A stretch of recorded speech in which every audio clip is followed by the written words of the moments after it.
5, 4, 3, 2. Crank it, Jerry.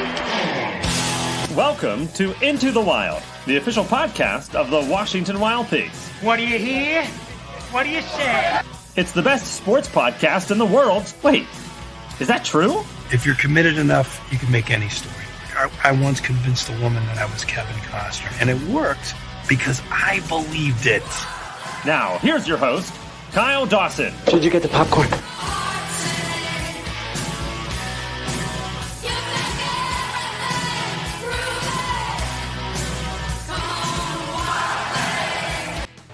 Back on the Wild Things Baseball Network to put a bow on this one for you. It was a quickie, and Gunnar Kynes was excellent.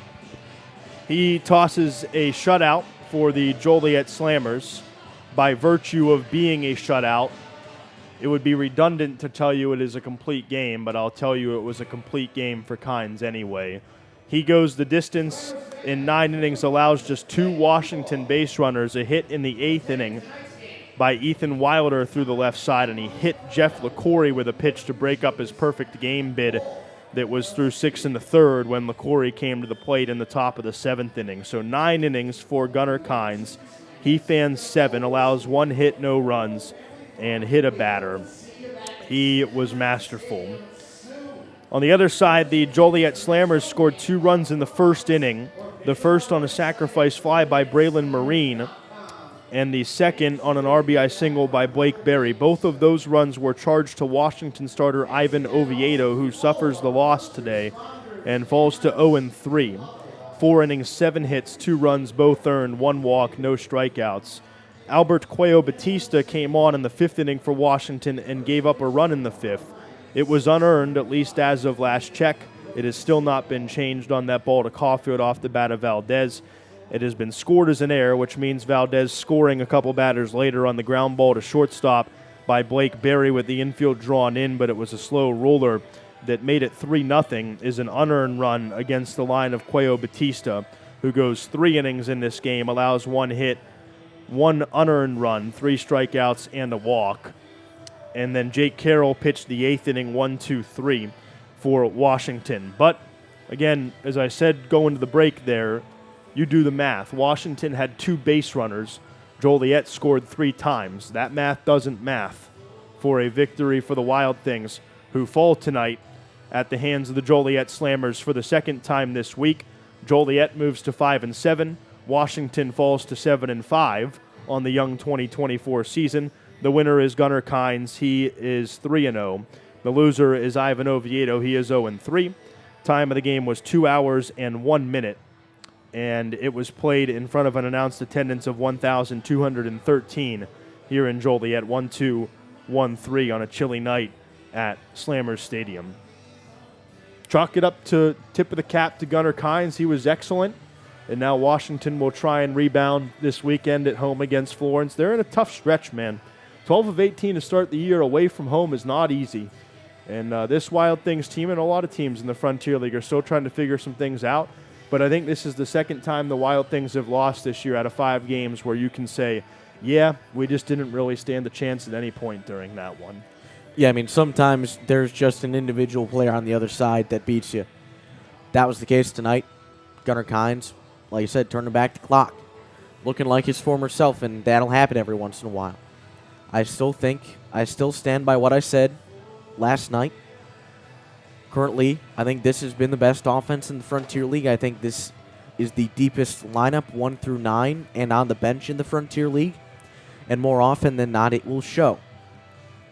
I think that there's maybe a tiny bit of concern, given that you have now lost 2 series to teams that you would expect to beat. Yep. I think that Windy City series, you chalk it up a little bit to just, it's the opening series, things happen, right? But the road performance has not necessarily been what you would like to see to begin the season. There's still plenty of time for that to change, and I think that it will improve. But now you get in a situation where you really would like to get that sweep at home against Florence. You did that against Ottawa in the first home series, and now you'd really like to do that against Florence to really get back on track. First pitch tomorrow for a Fireworks Friday is scheduled for 7:05 p.m. Pre-game airtime on the Wild Things Baseball Network is at 6:50 p.m. back at home at EQT Park. Saturday is a vintage bobblehead giveaway presented by Cohen Markets. The first 1,000 fans through the gates will receive that vintage bobblehead of the random retro player in a Wild Things uniform, again presented by our friends at Cohen. And on Sunday, the first Pathways Kids Eat Free Sunday of the year, it's Nickelodeon night presented by RHS Safety with character appearances from Paw Patrol. Sky, Marshall, and Chase will be in attendance for the Chillins. 12 and under get in for free and eat for free on Sunday. The free kids meal is part of the Pathways Kids Eat Free Sunday program in Washington. Those are the next 3 opportunities you have to watch the Wild Things in person. Would encourage you to head to www.washingtonwildthings.com for tickets or call the ticket return box office at 866-456-WILD, or you can use the more conventional number of 724-250-9555. You can also head up, of course, to the ticket return box office in person and purchase tickets for any of the 3 or all 3 weekend home games against Florence. Washington now 7-5 after the 3-0 loss at the hands of the Joliet Slammers have been shut out for the second time this season. And we will talk to you on the flip side from Washington. For all of us at the Wild Things and my broadcast partner, Matt Gustafson, Kyle Dawson saying so long from Joliet. Again, the final score, Joliet 3, Washington 0, a tip of the cap to Gunnar Kynes, the left-handed starter for Joliet. Spins a shutout, and now we return home to face the Florence Yalls for 3 games this weekend.